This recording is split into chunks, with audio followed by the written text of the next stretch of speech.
over certain parts of the ministry. And that's what happens. Even here, you might think like, oh, this is not a camp. We just a few people getting together. Cool. I'm glad that you think that way. The humble route is the best way to go. But guess what? People gonna start coming in. As people start coming in, people gonna have different ministries. You might have somebody that's good at counseling, because guess what? Lord knows our people need counseling. They coming in with bad marriages and drug problems and everything. But then you might have somebody else who's strictly street ministry. There's somebody else who deal with the charity and the community events. Or then you might have a sister who's good at organizing the feast days. Everybody has to have a ministry, but not just anybody. There have to be people like this that's being described in the scriptures. You understand? Being described in the scriptures as righteous men and women with knowledge, understanding, and wisdom. Read on. Verse 4. But we will give ourselves continually to prayer and to the ministry of the word. Right. So, but the apostles said, listen, we're going to appoint people to do this work, but we ourselves are going to focus on studying the scriptures, because it's the scriptures that's the glue to everything. So it was their duty to make sure every single day they was praying, sometimes fasting, studying, challenging one another with the word. Hey, is this talking about Yawaitaza dying on the cross or not? They was going into that word. Why? Because they needed to bring the breakdowns to the people. But you can't bring the breakdowns to the people if you don't got time to study.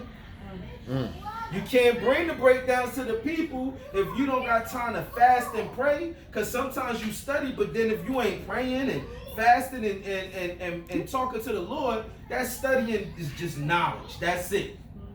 You ain't bringing no spirituality to the people. You just bringing knowledge.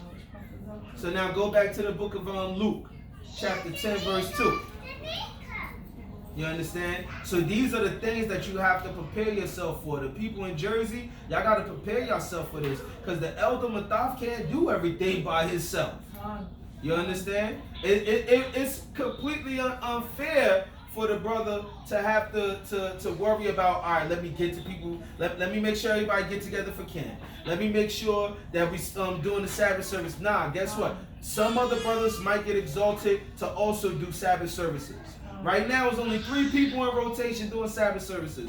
Myself, Mathaf, and Yawaitaza. We might need one more person. We might have to grab up a Yaakov and be like, yo, you got to do Sabbath services too. Because what happened when Mathaf is sick? And even down here, same thing.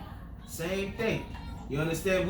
It's no different down Bring here. It out. It's different administrations that have to be fulfilled. Mm-hmm. You understand? And if everything fall, I'm gonna be honest with you. If everything fall on Cedric and Mark and just their house, then it ain't gonna go nowhere. But now if everybody say, hey, listen, I could do this, I could do that, and everybody start coming in and trying to think about different ways they can contribute, then we got something going. You know, how many times we gonna go out to camp with no flyers? You see what I'm saying? That's an office that somebody need to do. And some people think, oh, only the men. That's an office a sister could do. If a sister, I know a sister, my little cousin who used to teach us, she was sharp with them scriptures. She could have been at camp teaching, but that wasn't her place. All praises. But now imagine if a sister that's sharp with those scriptures like that said, let me type up a flyer. Let me type up a flyer that people could get into. That we did. The brothers have something when they out there teaching. Get it printed out too. You know what I'm saying? Let somebody get a Google account number so that we did. Ain't nobody calling somebody's personal phone. They calling a Google number, but guess what? I'll be the one in charge of picking up the calls because I got the time. Everybody don't got the time. Some people got jobs that take away time from them, whatever it may be. Right? Finish reading.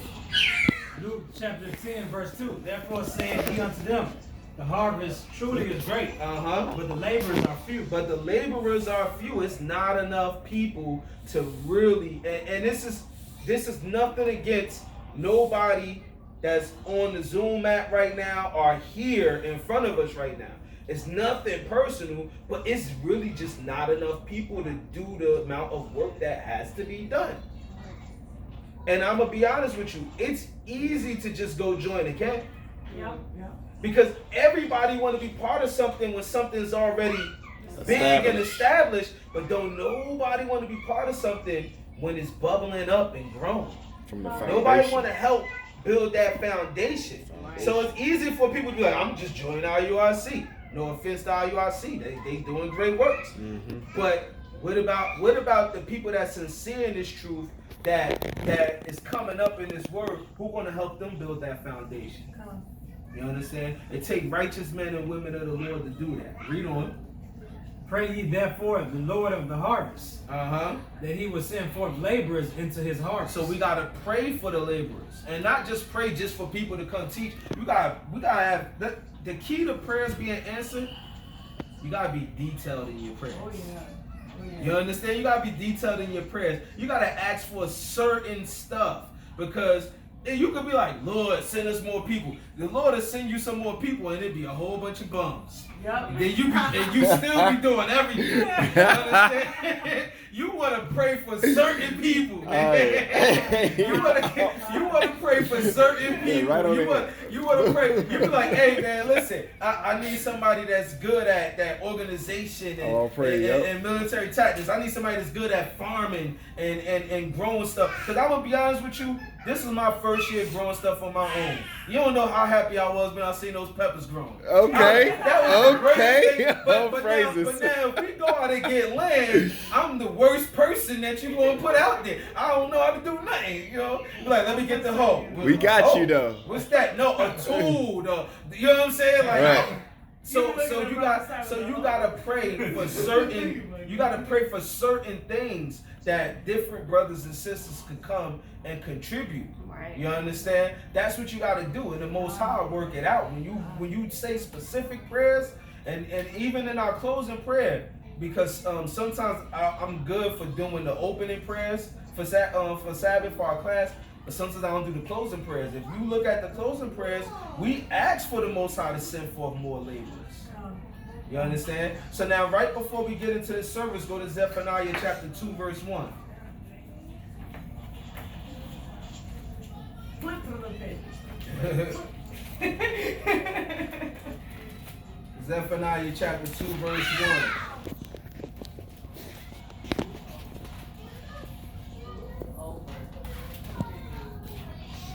It's the book of Zephaniah chapter 2 and verse 1.